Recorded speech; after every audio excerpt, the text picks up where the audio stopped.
उमंगों से भरा हूँ और परिंदा मैं नया हूँ। उमंगों से भरा हूँ, परिंदा मैं नया हूँ, मुझे महसूस करना, मैं खुशबू हूँ हवा। तो एक नई हवा और नई सुबह नई खुशबुओं के साथ आप सभी को हमारा नई हवा बोली आपने। नई हवा, बिल्कुल। अरे आपने हवा एंटर प्रवेश करा दिया नई हवा का। आप सभी को हमारा सादर नमस्कार। तो आज की इस प्रभाती बेला में बंद हो गया। आज हम ये नया परिंदा जो हमारे सामने अभी बैठे हुए हैं, अभी इनकी कहानी अभी शुरू जो होने वाली है, आज इनसे शुरुआत करेंगे। हमारे सामने पूजा मैडम है। कभी कभी क्या होता है ज़िंदगी में, हम गीता मैडम अभी अपने बचपन की बातें बता रही थी, तो जब हम समय कहाँ फुर्र हो जाता है पता चलता नहीं है, और उस समय हमारे अरमान, हमारी इच्छाएं, हमारी सोच और हमारे सपने कुछ और होते हैं। जब ज़िंदगी की कहानी आगे बढ़ती है तो ऐसे ऐसे मोड़ आते हैं कि हमें पीछे मुड़ करके देखें तो पता लगता है कि अरे हम तो इस रास्ते पर चले थे और आज हम इस रास्ते पर हैं। तो वो क्या आपको ये बताना है कि क्या आप अभी तक जो सपने लेकर चले, जो बातें लेकर के चले, क्या आपने वही अचीव किया, क्या वही प्राप्त किया और उसी रास्ते पर पढ़ रहे हैं, या फिर उससे कुछ इतर हुआ आपका? तो अपने बारे में परिचय दीजिए, अपने बारे में बताइए पूजा मैडम, शुरुआत आपसे। नमस्कार सभी को। वॉल्यूम ज़्यादा कर दीजिए। मैम ने जैसे बताया, मेरे साथ बिल्कुल भी ऐसा नहीं हुआ जो मैंने सोचा था, पर अभी उस लाइन पे हूँ, मैं हटी नहीं हूँ उस लाइन से। गुड। हाँ, अभी थोड़ा टाइम है। मैं चाहती हूँ कि जो मैंने सोचा था, जो मैं अभी तक लेके चल रही थी, जिसकी मैं तैयारी कर रही हूँ, वो मुझे मिले, और शायद मुझे लगता है मिलना भी चाहिए। मतलब मैंने जितनी कोशिश करी है, जितनी मैंने मेहनत करी है, मुझे मिलेगा। और नहीं मिला तो वो किस्मत की बात है। बट जिस लाइन पे अभी मैं हूँ, वो मैंने बिल्कुल नहीं सोचा था कि मैं इस लाइन पे आऊँगी। उसके बाद मैंने ये जो ब्यूटिशियन का मैंने कोर्स किया था बाद में, चलो उसका मेकअप का, और ये भी मैंने बस ऐसे ही उस टाइम पे मैं खाली थी तो मैंने सोचा कि चलो ये कर लें। मतलब आप कि in future as a beauty teacher बनूंगी, ऐसा कुछ? नहीं, बिल्कुल भी नहीं। मैं पुलिस ऑफिसर बनना चाह रही थी। मतलब मेरा पहले से स्टार्टिंग से मेरी बहन है, सिस्टर और मेरा भाई दोनों। हमारी फैमिली तो वैसे फार्मर, पापा ऐसा कुछ मतलब कोई जॉब में नहीं था घर पे। तो फर्स्ट टाइम मेरी दीदी पुलिस का उन्हें फॉर्म भरा तो वो नहीं निकल पाई, फिर सेकंड टाइम पे वो निकली, फिर भैया। तो फिर जब घर में कोई इस लाइन पे चला जाता तो मन में रहता कि हाँ हम भी इसी लाइन पे जाएंगे। तो मैं भी यही चाहती थी कि मैं इसी लाइन पे जाऊँ और यही करूँ। तो अभी चल रही है प्रोसेस, आगे देखो क्या होता है। तो आपके लिए तो मुझे दुष्यंत कुमार का शेर याद आ रहा है कि कैसे आसमां में सुराख नहीं हो सकता, कैसे आसमां में सुराख नहीं हो सकता, एक पत्थर तो तबीयत से उछाल हो जाए। क्या बात है ना? तो अभी लगे रहिए, आपके पास समय है ना? और ये बड़ा अच्छा तालमेल बताया आपने। आप सुंदरता और साहस एक तरफ ब्यूटी की आप टीचर हैं और दूसरी तरफ जाना चाहती हैं पुलिस विभाग में। हम कन्याल सर के पास आते हैं। सर, हाँ, प्लीज बताइए। नमस्कार सभी को, नमस्कार, सुप्रभात। हाँ सर, तो आप बताएं कि आप बचपन से क्या सपना लेके चले थे और क्या आज आप उसी मकाम पर हैं जो आपने सोचा था? यस मैम, चलिए थैंक यू। ये बड़ा ज़बरदस्त मैम ने टॉपिक दिया है कि बचपन के सपने, क्या हम उन्हीं सपनों के आधार पर अपना जीवन आगे को बढ़ा रहे हैं और वो हमें अचीव हुए या नहीं हुए। जी। मैं अपना जहाँ पर देखता हूँ, मैं खुद को, मेरे फादर इसी विभाग में, शिक्षा विभाग में एज ए टीचर थे, और हमेशा बचपन जब से मैं पैदा हुआ हूँ तब से मेरे घर में मैंने हमेशा टीचर्स का आना जाना, प्रधानाचार्यों का आना जाना, उन्हीं के साथ घूमना, ये सारी चीज़ें देखी थी। लेकिन मेरा, आप विश्वास नहीं मानेंगे, मैं कभी टीचर बनना नहीं चाहता था। हाँ, क्योंकि मेरे को याद है जब मैंने इंटर किया, उसके बाद मैं बीएससी इंटर फादर के साथ था, मैं जीआईसी धारचूला, फादर वहीं ज्योग्राफी लेक्चरर थे और मैं उन्हीं के साथ था। उसके बाद जब मैं बीएससी पीजी करने पिथौरागढ़ पहुंचा, तो ग्रेजुएशन करने पहुंचा, तो वहाँ पर उस समय एक हमारे साथ दिगारी थे, महिमन दिगारी, उनका जो है बीटीसी में हो गया था। मेरे फादर ने कहा भाई बीटीसी का फॉर्म भरा तुमने, और वहाँ क्योंकि उसमें तो इंटर की बात ही हो जाता था। हाँ, तो मैंने कहा ना, मेरे को टीचर नहीं बनना है, मुझे बिल्कुल नहीं बनना है, मैं भरूंगा दूंगा ही नहीं। सर ठीक है? एक मिनट डिस्टर्ब कर रहे हैं। हाँ। तो आप चाहते क्या थे सर, मतलब क्या सोचा था आपने अपने? नहीं वो तो लाइफ का अपना पैटर्न ही है। मैं तो चाहता था, मैं तो हमेशा चाहता था कि मैं एक बेहतरीन बिजनेसमैन बनूं। अच्छा। हाँ, मुझे तो पसंद ही वही था। आज जी। यहाँ हूँ तो कल वहाँ हूँ, आज जी। यहाँ हूँ तो कल उस अच्छा। ऐसा मुझे लगता था हाँ। उस समय का ना। मैं जी, मतलब ये नहीं चाहता था उसमें अपनी दुनिया होती थी, ऐसा सोचता था। होता है सर जी। तो जो है उसके बाद क्या हुआ कि जब मुझे अच्छे से याद है, जब पिथौरागढ़ में पहुंचा था तो उसमें फिर बीएससी हो गई। बीएससी हो गई तो फिर कहा भाई क्या करेंगे, कहा चलो एमएससी कर लो। कई बीच में बैंक के फॉर्म भरे, ये वो नहीं हुआ तो एमएससी कर लेते हैं। जब एमएससी कर ली तो फिर एक अलग पैटर्न आया लाइफ में, एक अलग ही सिचुएशन आई। तो फिर मैंने बीएड कर लिया, और बीएड कर लिया तो फिर वही लाइन, टीचिंग लाइन आ गई फिर। और फिर उसमें इंटरेस्ट जागने लगा, और आज 26-27 साल हो गए शिक्षा विभाग में। लेकिन कुल मिला के इतना लाइफ मेरी फ्लेक्सिबल रही कि मैं जिस भी माहौल में रहा या जिस भी जॉब में करता हूँ जाऊँ तो वहाँ शिद्दत से रही। मेरा फिर ये नहीं रहता अंदर ग्लानि कि मैंने ये नहीं कर पाया, ये नहीं हुआ।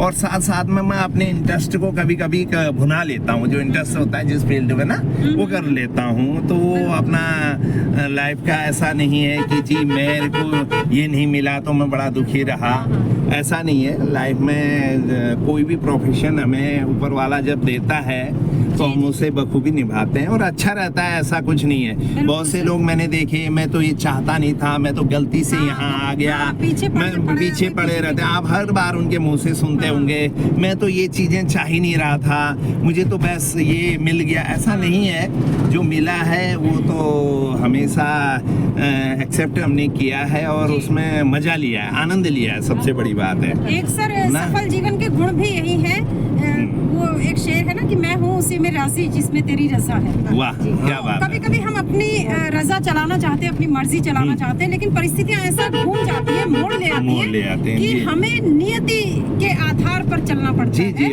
तो उसे भी ईश्वर का प्रसाद मान करके जहाँ हम हैं कि उसने हमें इस लायक बनाना था, यहाँ पर ले जाना था, वो मान करके जो उसी में अपने आप को एडजस्ट कर लेते हैं वो सफल है। और बात मतलब पुराने सपनों का रोना तो जिंदगी भर चलता रहेगा अगर यदि हम ऐसा करें तो। बिल्कुल। जो ईश्वर ने दिया, जहाँ पर नियति आपको ले गई, उसमें रम जाइए, उसमें खुश हो जाइए। शायद मुझे लगता है खुशहाल जिंदगी का मजा भी यही है, मजा भी उसी में है मैम, कि अगर आपके पास जो है ना, आप उसका आनंद उठाइए। आपका जॉब हो, आपका एरियाज हो जहाँ पर आप रहते हो, या आपके फ्रेंड्स हो, आपके कलीग्स, आपके रिलेटिव्स, जो भी आपके पास है, वो सब आनंदमय हैं।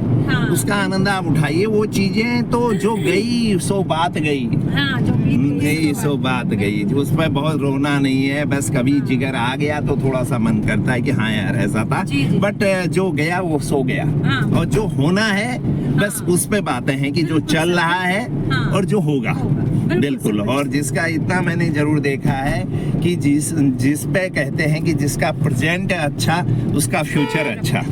जिसका प्रेजेंट, कई लोग ऐसे हैं जो प्रेजेंट फ्यूचर को अच्छा करने के चक्कर में प्रेजेंट को खराब करते हैं, तो उनका ना फ्यूचर ही अच्छा होता है ना प्रेजेंट ही अच्छा होता है ना। इसलिए जो है आपके पास उसको तन मन से कीजिए।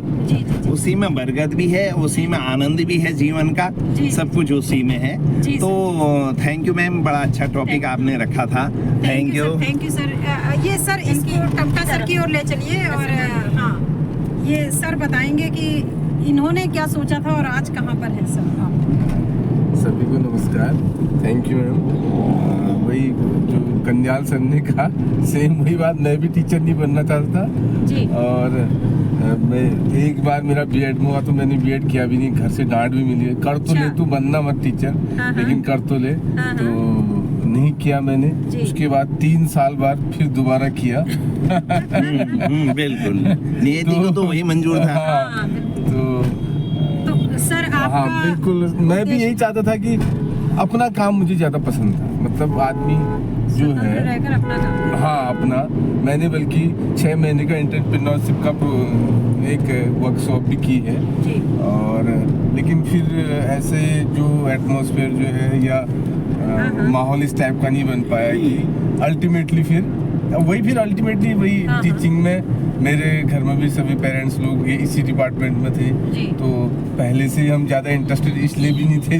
वही कन्याल सर जो कह रहे हैं, अल्टीमेटली जो मिला ठीक है, बढ़िया है, उसको एंजॉय कर रहे हैं और उसको अच्छे से निभा रहे हैं। 20 साल से ऊपर की सर्विस हो गई आज, तो मतलब जो उद्देश्य था वो ये नहीं था टोटली, लेकिन ठीक है जो भी है। और ईश्वर ने जो दिया जी है, जी बिल्कुल बढ़िया है वो, राजी है बिल्कुल। जी जी जी जी तो बहुत बहुत धन्यवाद सर। मैडम अच्छा मेरी अब ये देखिए, ये जो मेरे बराबर में बैठी है ना, इनकी सच्चाई तो मुझे पता है, जो ये शुरू से टीचर बनना चाहती थी, है ना। इनके जो, क्योंकि मैं इतने समय से इनके साथ हूँ, तो मैं बहुत अच्छी तरह से जानती हूँ कि कितना ये टीचर बनना चाहती थी और कितने इनके अंदर। वो प्रिया आई थी ना स्कूल, वही जिसका ITBP में वह बच्ची आई, पैर छुए, तो मैंने कहा और मिठाई दी, उसने कहा बेटा क्या बात कह रही मैम, मेरा ITBP में हो गया। कह रही बहुत बढ़िया, बहुत खुश किया प्रिया। कह रही मैम मैं ये बात जानती थी कि आप जरूर बहुत खुश होंगी मुझे देखकर। बिल्कुल बिल्कुल बच्चे, क्यों?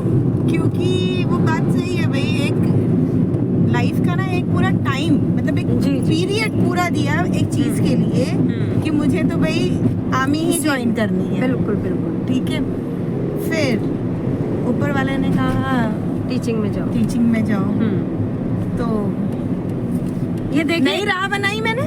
ये कहे अनकहे जज्बात अब आप समझ चुके होंगे कि गीता मैम की जो दिली ख्वाहिश थी वो आर्मी में जाने की थी। भाई मेरा तो की दिल खोलकर तारीफ करना चाहूंगी। आज आप एक बहुत गुणी और बहुत अच्छी टीचर्स हैं। बच्चे बार बार पीरियड फ्री रहता है, आपको बुलाने के लिए दौड़ते हैं, तो यानी मतलब यकीनन ये चीज तो निश्चित रूप से है कि आपका पढ़ाना इतना इंटरेस्टिंग है कि बच्चे भागे भागे जाते हैं आपको जो है बुलाने के लिए, पढ़ाने के लिए, वो बोर नहीं होते। अरे उसका राज ये है कि मैंने बोल रखा पीरियड लगते ही मुझे बुलाना। नहीं नहीं नहीं नहीं, नहीं। देखिए वो तो होता, तो ये पीठ पीछे भी जब मैं क्लास में जाती हूँ ना, मैं बातें करती हूँ बच्चों से, तो उनकी मंशा पता चल जाती है। और एक अच्छे टीचर के ये बहुत बड़े गुण हैं। देखिए जहाँ जहाँ पर जिसको जहाँ पर जाना हो, क्योंकि नियति भी बहुत बड़ी चीज़ है, ईश्वर की मर्जी बहुत बड़ी चीज़ है। अगर जो है APJ अब्दुल कलाम जो हमारे राष्ट्रपति हुए, इतने बड़े साइंटिस्ट हुए, उनको पायलट नहीं बनना था, उनसे पूरे देश को लाभान्वित होना था मैडम, है ना रास्ता। तो आपने इतने बच्चों को, अमिताभ बच्चन, APJ अब्दुल कलाम और गीता रावत, अरे वाह जय हो, सब अपने लक्ष्य से हट करके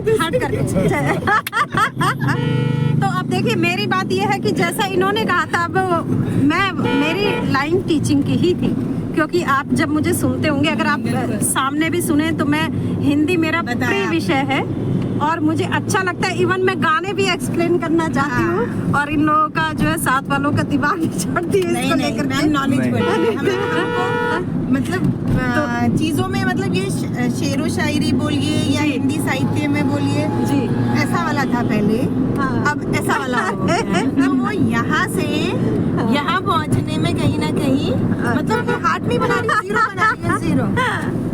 तो देखिए हिंदी जो है मेरा पसंदीदा विषय है और इसमें इतना प्रेम, इतनी मिठास, इतना आदर्श, इतनी नैतिकताएं, इतना जीवन का संदेश है। मुझे लगता है कि मुझे पहले से भी लगता था, क्योंकि जब मैं पढ़ती थी तो मैं अपने साथ वालों को एक्सप्लेन करती थी। किसी भी कविता को पढ़ना मैं अपने तरीके से व्याख्या करना चाहती हूँ, तो शुरू से मेरा उद्देश्य यही था कि मैं टीचिंग लाइन में जाऊँ। अलबत्ता इतनी बात ज़रूर थी कि मैं हायर एजुकेशन में जाना चाहती थी, उच्च शिक्षा विभाग में जाना चाहती थी, जो शायद ऊपर वाले ने कहा कि यहाँ पर देखो मेहनत इन्होंने भी की, डॉक्टर शशि जोशी, तो वो जो डॉक्टर इन्होंने लगाया वो हायर एजुकेशन के लिए ही लगाया था। जी जी, बट वही है फिर जब उसकी रजा और उसकी बिल्कुल मर्जी। मैम, बिल्कुल बिल्कुल वही चीज़ें। क्योंकि देखिए ये इत्तेफाक इतना बड़ा था कि 2002 में मुझे PhD की डिग्री अवार्ड हो गई थी, लेकिन जो है पद नहीं थे। और उन दिनों मेरी दौड़ सिर्फ ये थी कि मैं आत्मनिर्भर अच्छी तरह से जो है कुछ कमा सकूं, क्योंकि थोड़ी स्थितियां विषम थी।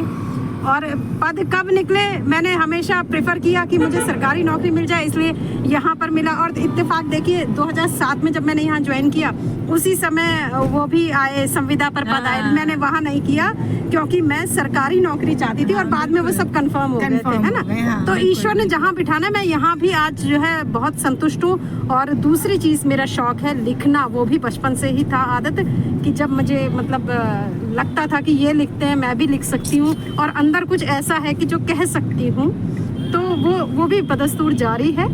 और आप पाठक लोग हैं, आप श्रोता लोग हैं, सुनते हैं, तो जिंदगी में जो मिलता है उसे ईश्वर का प्रसाद मानकर अपना परिश्रम जरूर करें। तो यही जिंदगी को अच्छे ढंग से मैं समझती हूँ। और हमारे सारे टीचर्स भी आपने देखा वो जीने का रास्ता है, जो नहीं चाहते थे वो आज एक बहुत अच्छे टीचर्स है ना। तो आप लोग भी मेहनत करिए, प्रयास करिए, परिश्रम करिए, बेकार नहीं होती, बिल्कुल कोशिश करने वाले क्योंकि हार नहीं। तो इसी सद्भावना के साथ आप सभी को हमारा नमस्कार। और आज विमला मैम नहीं है, उनकी मुस्कुराहट याद आ रही है और वो होती, वो भी अपने बारे में कुछ ना कुछ बताती, अभी अवकाश पर हैं। तो चलिए जब वो आएंगी तब उनको भी कुरेदा जाएगा। तब तक के लिए नमस्कार।